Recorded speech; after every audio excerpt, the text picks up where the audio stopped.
धन्यवाद अध्यक्ष महोदय। सर, मैं सबसे पहले बधाई देना चाहूँगी बतौर महिला फाइनेंस मिनिस्टर को, वित्त मंत्री महोदया को, कि इन्होंने 7 बार बजट पेश किया है, 6 बार बजट पेश किया है। साथ में बतौर कांग्रेस एमपी मुझे इस बात की भी खुशी है कि इन्होंने बहुत बड़ा दिल दिखाया है और हमारा मैनिफेस्टो पढ़ा, जिसे बड़ी मेहनत के साथ हमने तैयार किया। हमने कोई गारंटी इनकी सरकार की तरह, मोदी जी की गारंटी की तरह नहीं कहा, लेकिन हमारे नेता राहुल गांधी जी ने पूरे देश में जा जाकर लोगों को गले लगाकर उनकी दुख तकलीफ समझकर इस मैनिफेस्टो को सबके साथ मिलकर तैयार किया। और इन्होंने हमारा मैनिफेस्टो पढ़ा, अपनी गारंटी को साइड में रखा और हमारे मैनिफेस्टो को लागू किया। मैं इनकी बहुत शुक्रगुजार हूँ। अब मैं इस बजट को क्या बोलूं? कुर्सी बचाओ बजट बोलें, विकसित बजट नहीं लेकिन विचलित बजट बोलें, या फिर एक और जुमला बजट बोलें, क्योंकि फिर बार बार हमें जुमले नज़र आते हैं इसमें। आपने 4 लोगों की बात की, लेकिन ये 4 कौन लोग हैं? गरीब, महिलाएं, युवा, हमारा अन्नदाता किसान। लेकिन इनकी गिनती कैसे हो? क्या मालूम पड़े कौन क्या है? क्या मालूम पड़े कि ये योजनाएं किसके लिए बनाएं? क्या मालूम पड़े कि टारगेट ग्रुप कौन है? अगर आप कास्ट सेंसस नहीं करेंगे, अगर आप सेंसस को सार्वजनिक नहीं करेंगे, राहुल जी ने, हमारे नेता ने मांग की कि सेंसस किया जाए, कास्ट सेंसस किया जाए, लेकिन ये सरकार चुप्पी साधे। एंड आई वंडर कि इसके बारे में इनके सहयोगी नीतीश कुमार जी क्या कहना चाहेंगे कास्ट सेंसस के बारे में। उन्हें तो बहुत कुछ मिला है, लेकिन सर ये बजट है किसके लिए ये भी तो पता चले।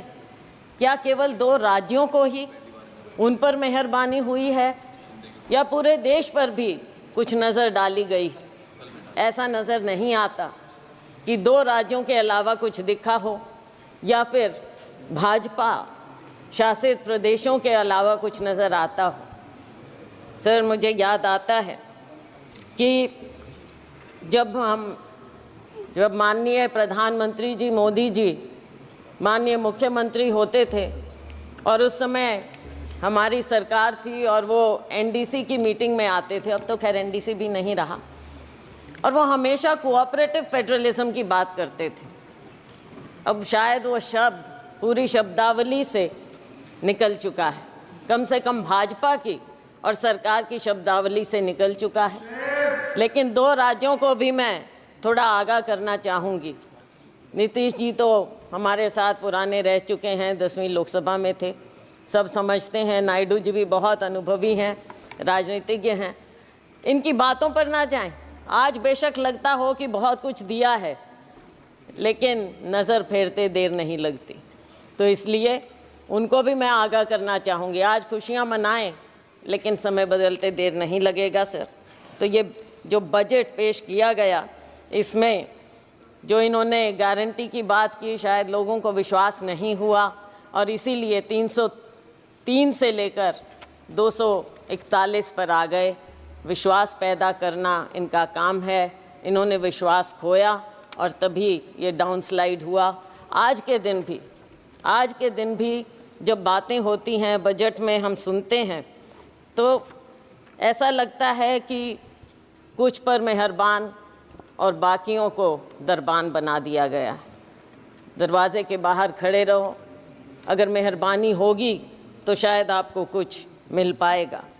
सर, जब प्राकृतिक आपदा की भी बात होती है, भाजपा शासित प्रदेशों के लिए तो सेंट्रल असिस्टेंस की बात की गई बजट में, लेकिन हिमाचल प्रदेश की जब बात हुई तो एक्सटर्नल एजेंसीज़ की बात आ गई वहाँ पर। कि उनके माध्यम से मदद की जाएगी। ऐसा भेदभाव क्यों? ये नहीं होना चाहिए और इसकी हम घोर निंदा करते हैं कि आप सबके साथ ऐसे भेदभाव। और फिर एक बात और सर, हरियाणा, महाराष्ट्र, झारखंड और शायद जम्मू कश्मीर चुनाव की ओर जा रहे हैं, पर ऐसा लगता है कि सरकार ने पहले ही हार मान ली। इन राज्यों का जिक्र तक नहीं, 3 राज्यों का जिक्र तक नहीं हुआ, कुछ दिया तक नहीं।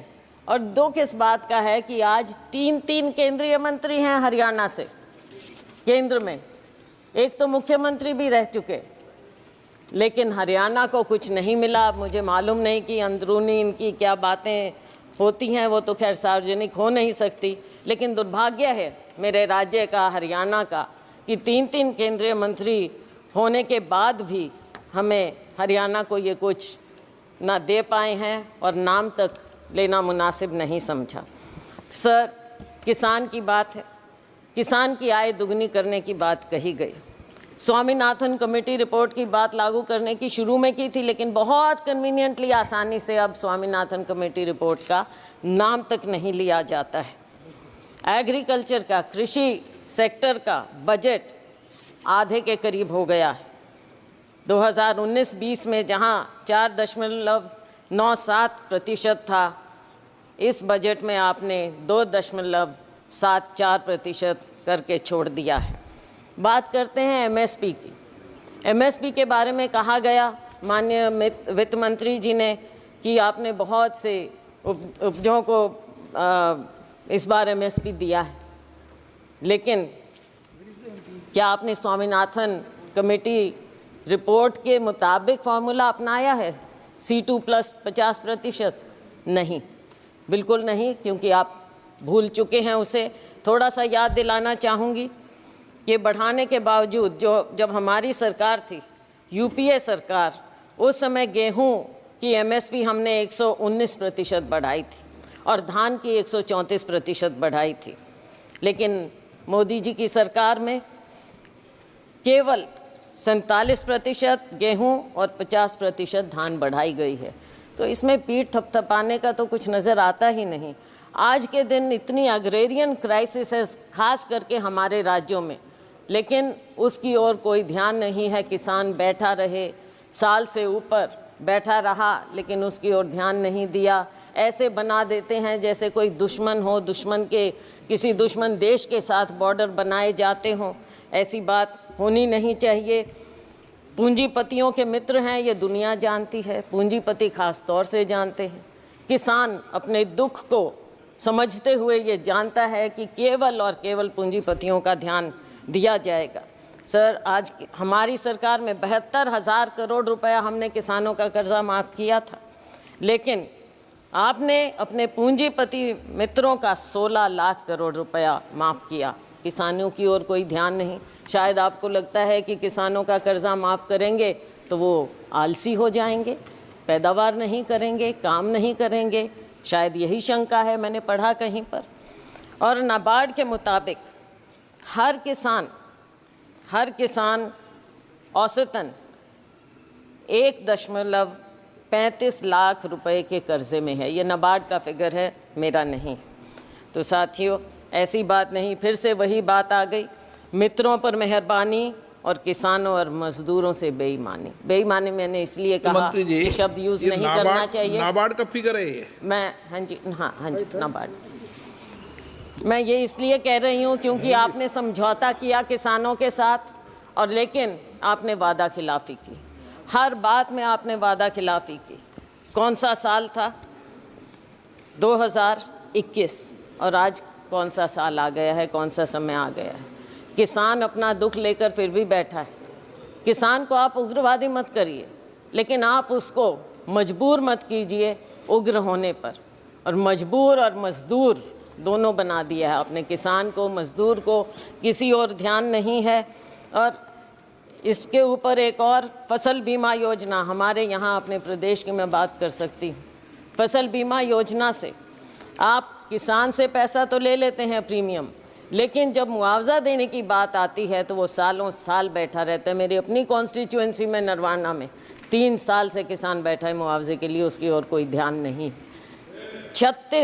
3,40,000 करोड़ रुपया आपको प्रॉफिट मिला है बीमा कंपनियों को, लेकिन जब किसान को देने की बात आती है तो वो दर दर भटकता रहता है, कोई उसकी ओर ध्यान नहीं। माननीय अध्यक्ष महोदय, किसान धरने पर बैठा रहा, 736 किसान शहीद हो गए, चले गए इस दुनिया से, लेकिन उनके बारे में एक भी शब्द नहीं बोला गया, ना उन्हें कुछ देने की बात की। आज भी हरियाणा और पंजाब शंभू बॉर्डर पर किसान बैठा है, मजबूर है, लोगों को आने जाने की भी तकलीफ है, लेकिन आप उस मजबूर किसान की ओर देखना तक नहीं चाहते और वो उस बॉर्डर पर बैठा है। किसान क्या मांग रहा है? आप एमएसपी देने की बात करते हैं, लेकिन बात तो लीगल गारंटी की है। इस वादे को क्यों नहीं याद करते? किसान को जब तक आप लीगल गारंटी नहीं देंगे उसके एमएसपी की, तब तक आप किसान के साथ इंसाफ नहीं कर सकते। और ये किसानों से आप पूछ लीजिए, हम जिस अन्नदाता की आपने बात की, अगर अन्नदाता कमज़ोर होगा तो ये देश कभी आगे पनप नहीं सकता, ना किसी का विकास होगा और ना ये विकसित भारत हो सकता अगर किसान और मजदूर इस तरह से मजबूर हो जाएगा। हमने अपने मैनिफेस्टो में उनको लीगल गारंटी की बात की। अगर ये हमारा मैनिफेस्टो का ये बिंदु भी पढ़ लेते तो बहुत अच्छा होता। सर, मज़दूरों की दयनीय स्थिति और ख़ास तौर से ग्रामीण मज़दूर की जो स्थिति हो गई, भारतीय जनता पार्टी के मोदी सरकार के 10 साल में मजदूरी वृद्धि केवल 1% हर साल की गई, उससे भी कम। और अगर मनरेगा की बात करें, मुझे दुख इस बात का हुआ कि मनरेगा का एक बार भी नाम नहीं लिया गया इस पूरे बजट में। और मनरेगा तो वो है जिसे आप पहले नाकारते थे, फिर आपने समझा, आपने उसको अपनाया। बेशक हम पर कटाक्ष करके माननीय प्रधानमंत्री जी ने मनरेगा को अपनाया, लेकिन अपनाया। और अगर कोई सेवियर था कोविड में ग्रामीण क्षेत्र में तो वो मनरेगा था, और आप आज मनरेगा को भूल गए। मनरेगा बजट समय से याद ही नहीं रखते हैं। और गरीब को जब आप याद ही नहीं रखेंगे, मजदूर को ग्रामीण क्षेत्र में सबसे ज़्यादा बुरा हाल है। किसान का और ग्रामीण मजदूर का, खेती और मजदूर का चोली दामन का साथ है। आपने दोनों को भुला दिया है। देश कहाँ आगे जाएगा? केवल पूंजीपतियों के लिए। ग्रामीण क्षेत्र में भी आपने पूंजीपतियों को घुसा दिया, और वो भी बड़े बड़ों को। साइलोज वहाँ पर लग गए, वहाँ पे मजदूर भी। मंडियों में मजदूरों का बुरा हाल है। आज वो बेरोज़गार हो गए हैं। आज उनको 2-3 हज़ार रुपया महीने का मिलता है।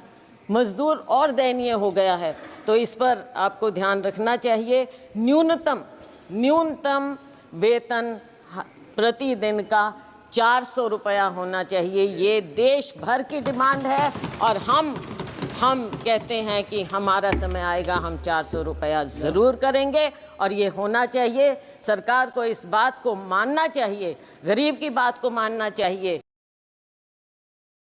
मनरेगा की बात को, कि न्यूनतम वेतन आप 400 रुपया करें। आप गरीब को भी 5 किलो अनाज देकर कृपया लाइन में ना खड़ा करें, उसे उसका हक दें, उसको ऊपर उठाने की बात करें, ना कि केवल आप कहते हैं कि 80 करोड़ रुपए लोगों को दे रहे हैं। तो क्या 80 करोड़ लोग लाइन में लगे रहेंगे? हमेशा गरीब रहेंगे और अमीर अमीर होता जाएगा, जीडीपी बढ़ता जाएगा। किसके लिए? केवल आंकड़ों के लिए। और सर, महंगाई की बात मुझे याद आती है। सुषमा स्वराज जी बहुत सम्मानित, हमारे पूरे सब उनको मानते थे, नेता थे, भाजपा की बहुत वरिष्ठतम नेताओं में से थी। मुझे याद है जब बजट एक बार पेश किया गया और उसमें उन्होंने कहा, प्रणब मुखर्जी साहब वित्त मंत्री थे, और उन्होंने कहा, दादा आंकड़ों से पेट नहीं भरता। मैं ये याद दिलाना चाहूँगी सत्ता पक्ष को कि आंकड़ों से पेट नहीं भरेगा। गरीब को, युवा को रोज़गार चाहिए, गरीब को वेतन चाहिए। गरीब को केवल 5 किलो अनाज देकर आप पंक्ति में, आखिरी पंक्ति में खड़ा मत कीजिए। महंगाई पर नियंत्रण लाइए। महंगाई पर नियंत्रण आप क्यों नहीं कर पा रहे हैं? जो ऑयल कंपनीज हैं उनका मुनाफा बढ़ता जाता है, लेकिन क्या आप आम उपभोक्ता को कोई राहत देते हैं? क्या किसान तक कोई राहत पहुंचती है? गरीब तक कोई राहत पहुंचती है? आज इन्फ्लेशन कितना बढ़ता जा रहा है। फूड इन्फ्लेशन के बारे में माननीय वित्त मंत्री जी ने पासिंग में कहा कि हम इसका इंतज़ाम करेंगे, लेकिन कैसे इंतज़ाम करेंगे? दाल, आपके सब्जियां सब इतनी महंगी होती जा रही हैं। क्या अनाज केवल एक है? केवल अनाज? क्या गरीब आदमी सब्जी या कुछ नहीं खाए, प्याज नहीं खाए, आलू नहीं खाए, कोई सब्जी नहीं खाए, वो उस तक पहुंचता नहीं? पहुंचता है तो कितना महंगा मिलता है। वित्त मंत्री प्याज नहीं खाती है, प्याज नहीं खाती है। चलो वो तो अपने अपने खाने का अलग टेस्ट है, वो कोई बात नहीं, लेकिन गरीब आदमी तो प्याज और आलू खाता है ना, उसको तो कुछ और नहीं मिलता। Oh my God. अच्छा, तो आटे दाल का भाव पता होना चाहिए। और एलपीजी की जो आंसू आपने पहुंचने की बात कही थी, आज आंसू आपको महिलाओं के, बहनों के नज़र नहीं आते। शिक्षा की हम बात करें तो शिक्षा का स्तर जिस कदर गिरता जा रहा है, मेरे अपने राज्य में प्राइमरी स्कूल सैकड़ों की संख्या में बंद होते जा रहे हैं, और लेकिन सरकार का उसकी ओर कोई ध्यान नहीं है। सरकारी स्कूलों में गरीबों के बच्चे पढ़ते हैं, अमीरों के नहीं। हमारे माँ बाप सरकारी स्कूलों में पढ़कर ऊपर आए थे, और उन्हीं के कारण हम आज यहाँ पर खड़े हैं। अगर आप सरकारी स्कूल इस तरह से बंद करते रहेंगे तो बच्चों के भविष्य का क्या होगा? नीट की बात कही, हमारे नेता राहुल जी ने इस बात को उठाया, और इन्होंने जो कहा, कोई जिम्मेवारी लेता क्यों नहीं है? जिम्मेवारी तो लेनी पड़ेगी, सरकार है। जिम्मेवारी अगर नहीं लेंगे तो देश आपको दिखा देगा, हमारा युवा आपको दिखा देगा। बेरोजगारी की दर दिन ब दिन बढ़ती जा रही है। ILO के आंकड़ों के मुताबिक 2022 में यूथ की अनएम्प्लॉयमेंट हमारे यहाँ 23% थी, चीन में 13%, पाकिस्तान में 11%, सीरिया जो कि कॉन्फ्लिक्ट जोन है वहाँ पर 22% है। तो हमारे यूथ का ये बदहाली क्यों हो रही है? आप स्किलिंग की बात करते हैं, क्या आपने प्राइवेट सेक्टर से पहले बात की? क्या वो आपकी बात को, आपकी स्कीम को, जिसको इतने विस्तार से और बहुत अखबारों में, मीडिया आप कंट्रोल करते हैं, मीडिया में इस कदर दिखाया गया, लेकिन क्या आपने उनसे बात की? और क्या गारंटी है कि एक बार वो आपकी स्कीम का फ़ायदा उठाकर 2-3 महीने में छुट्टी नहीं कर देंगे इन बच्चों की जिनको रोज़गार मिल रहा है?